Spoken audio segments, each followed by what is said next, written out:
Hi and welcome back to my channel. In this video, I will be discussing a few things that I either hope, wish, or want to be added or changed within the K-pop industry that I feel would help idols. Adding in-house therapy mentally and physically would tremendously help idols of all ages. Starting with the mental side, this will give idols a chance to let out all of their emotions that they have pent up. And with this, they'll also be given healthy advice of how to deal with these emotions, how to handle it, and how to better themselves as well. No matter how many lawsuits are put out by companies, no matter how many times we beg for people to be nicer to idols because they are human, hate comments, heavy criticism that is not constructive, harassment, and much more is just never going to change, especially in an era where idols are easier for the public to access and conversate with. These idols also do not only need therapy because of the public, but because of other things that are going on internally due to the type of industry they are in and the people who are around them. Like any other industry, this system will chew you up and spit you out and not care about the turmoil, trauma, or injuries that you get from it. With idols being heavily critiqued, mocked, antagonized, hated, but also overly loved and placed on this extremely high pedestal. All of that together is enough to affect your mentality. And while the negative things can cause you to shut down, receiving so much high praise from so many different people can also disgustingly affect your ego and personality. We've heard about how some celebrities get celebrity disease where they think they're better than everybody else and above everyone who works for them or works around them. It can be hard to stay humble within this type of industry as well. So going to therapy, a lot of therapists might be able to catch that and help idols stop and reflect on those type of emotions and feelings. Going back to hate comments, we all know that there's so many people online who love antagonizing and trolling other people. And while there are a lot of idols who will say like that doesn't affect me, like I ignore them, once you get used to seeing those type of comments, it starts to become hard to overlook. It starts to become hard to forget them and move past them. And these comments can even start to be engraved in your memory and your personality, or you learn to rise above it. But it can be extremely hard, especially if you do not have the right people around you. And going back to physical therapy as well, with how much idols perform and are constantly pushing their bodies to the limit with their insane schedules, you have to give your body time to rest and recuperate, because your body is also linked to your mentality as well. And if you're not taking care of your body physically, it can start to also affect your mental health as well. Therapy is good for all ages. It gives you someone to talk to, especially if you feel like you can't talk to your members or your staff. But with that said, I understand that also therapists are somebody that you really have to trust. I understand that maybe a lot of idols might not feel comfortable opening up to somebody because they could be scared of being vulnerable to that person just for them to turn back on them and spread all of their secrets around to different people.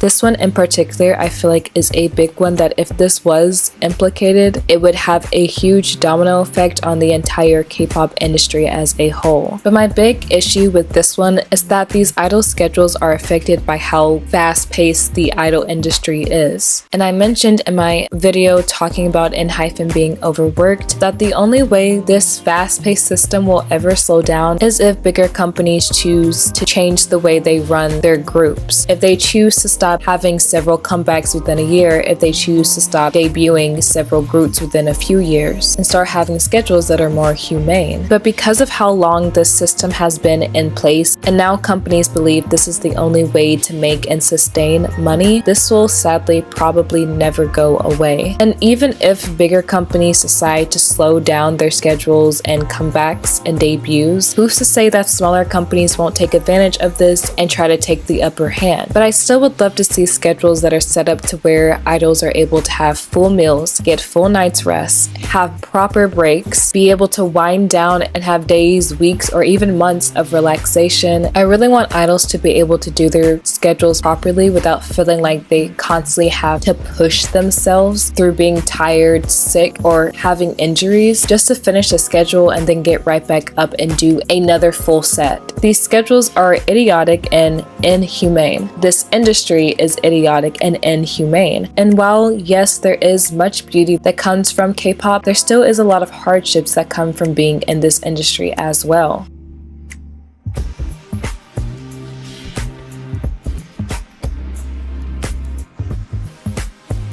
I also wish that whenever it comes to idols being on tour, that their outside schedules that aren't necessarily associated with the tour stay limited. I think interviews is something that is not a bad thing. You're still able to promote your tour and your group in other countries whenever you stop. There are still a lot of unnecessary schedules that are added into groups' activities while they're on tour that just adds in more stress and exhaustion that just doesn't need to be there.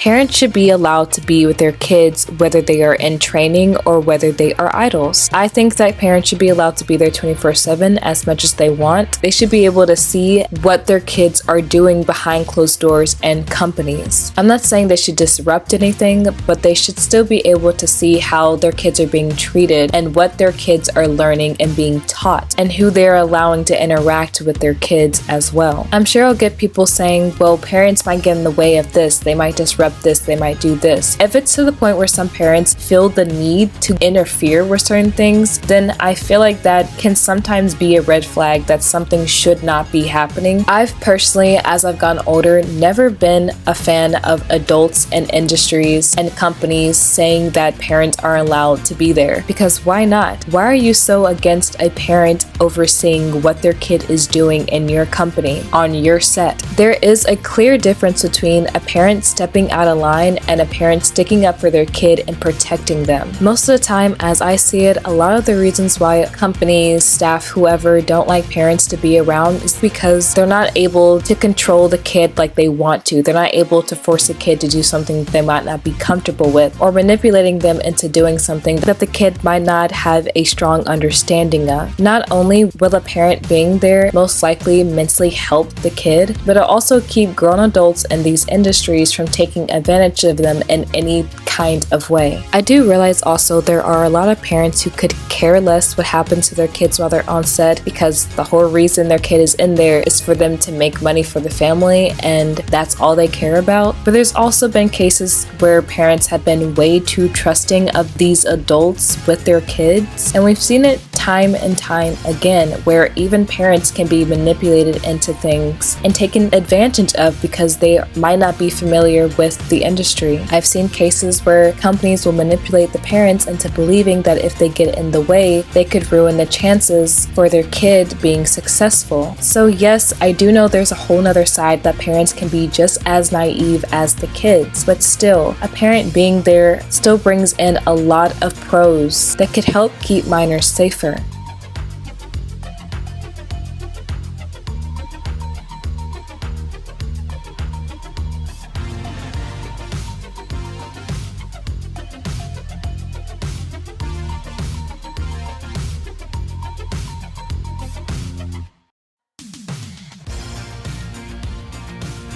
Idols being able to voice their boundaries and making sure that not only fans, but also staff and CEOs and so many more other people who are over them and around them respect those boundaries. For this discussion though, I am going to focus more on fans because I am planning on having a deeper conversation about how companies break down a lot of idols' boundaries for certain reasons and an entire different video. So for right now, I'm going to focus more on the fan side side of this. A lot of fans tend to hold a certain amount of superiority over their favorite groups or idols, to the point where a lot of these idols feel obligated to do certain things in order to keep their love and keep their support. I feel like nowadays though, it is becoming a lot more normalized to call out fans who act like this, but also idols themselves are calling out this behavior and saying no to certain things that fans have asked them to do. And so these boundaries are starting to be set by a lot of idols, which is very refreshing to see them stand up for themselves or literally tell a fan that they're not going to do something just because they asked them to. I think again, a lot of fans tend to forget that these idols are still very much human beings. You don't get to just tell them to do whatever you want them to do and they do it. But of course, that is still another issue within the industry, to where idols are supposed to be these people that you can place your own fantasy on and they can be whoever you want them to be, which is why we always have the issue of idols not being able to date or actually have real personalities. They're supposed to be desirable, and they're also supposed to be extensions of your own self, someone that you can either place yourself as or place yourself with. Fans and idols have to remember that neither of them are obligated to each other. Fans do not have an obligation to idols, and idols do not have an obligation to fans.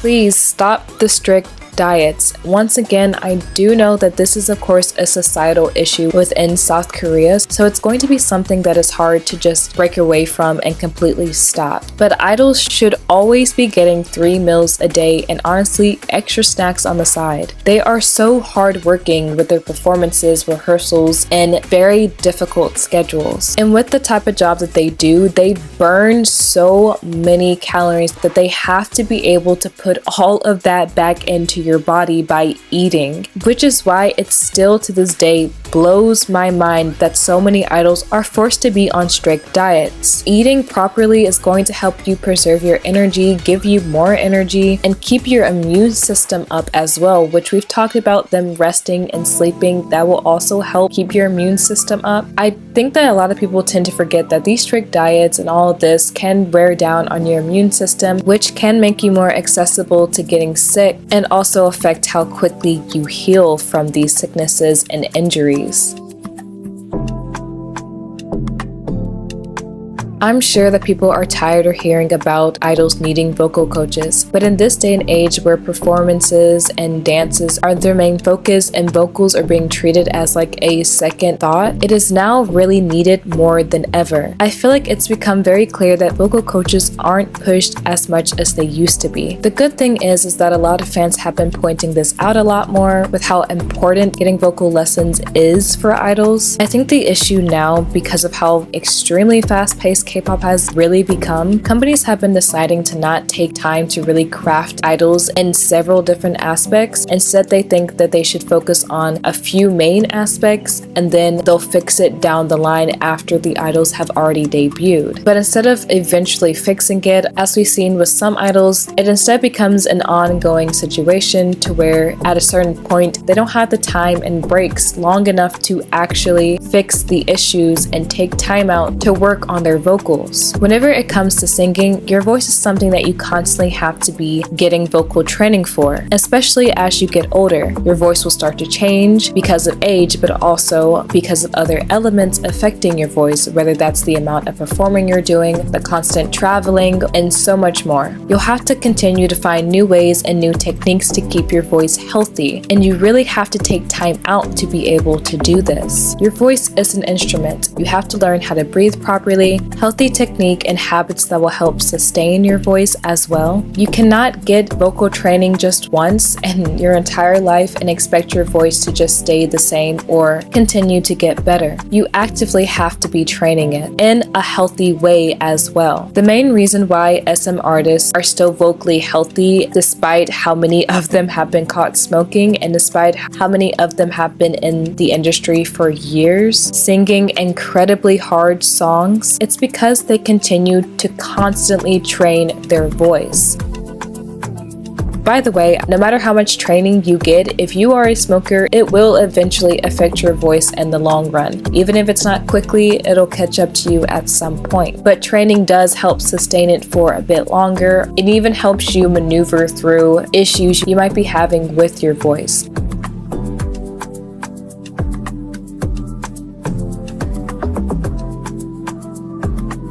But that's why they call vocalists vocal athletes. When you are constantly training, you are always finding new ways to improve your vocal style, agility, range, and so much more.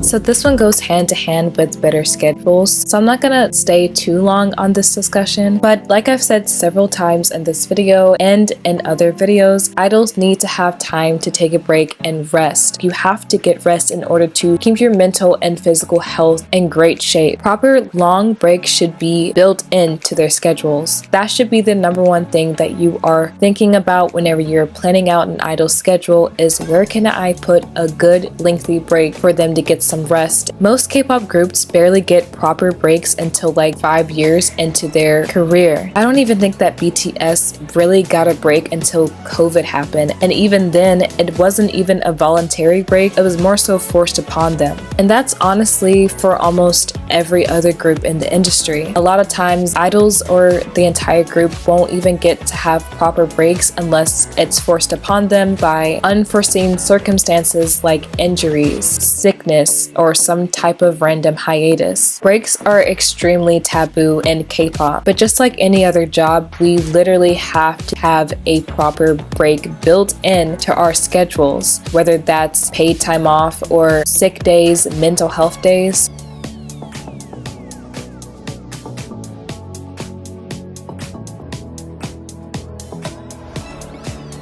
Idols deserve freedom. They deserve to be able to say what's on their mind. They deserve to be able to speak about how they feel. They deserve to be able to have a life outside of being a K-pop idol. They deserve to be able to date. They deserve to be able to have friends. They deserve to be able to see their family. They deserve to be able to interact with who they want to interact with. They deserve to have the freedom to say no to things they don't want to do. They deserve to have the freedom to be in control of their own career. They deserve to make the art that they want to make. Most of all, to me, again, that is such a deep-rooted issue. They deserve fans and a company that cares for them, that wants the best for them, that isn't just focused on the money or what they get out of it. They deserve companies and fans who care about their well-being and their health, who care about protecting them and bringing love to them.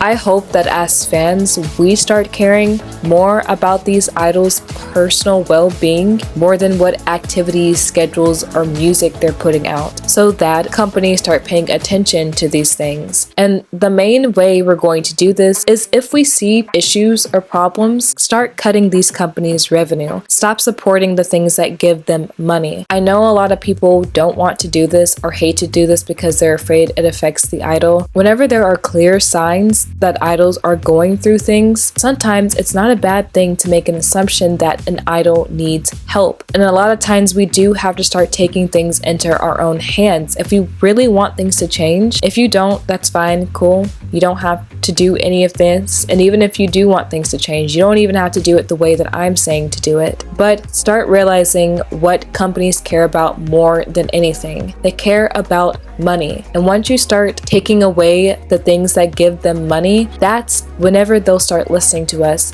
that's whenever change starts happening. That's whenever companies start caring. But it really does start with the fans. That's all for this video. I hope everyone got something out of it. I would love to hear your opinions down below of other things that you want to change within this industry. Please remember to be respectful in the comments. Thank you so much for watching. I hope everyone has an amazing day. Bye bye.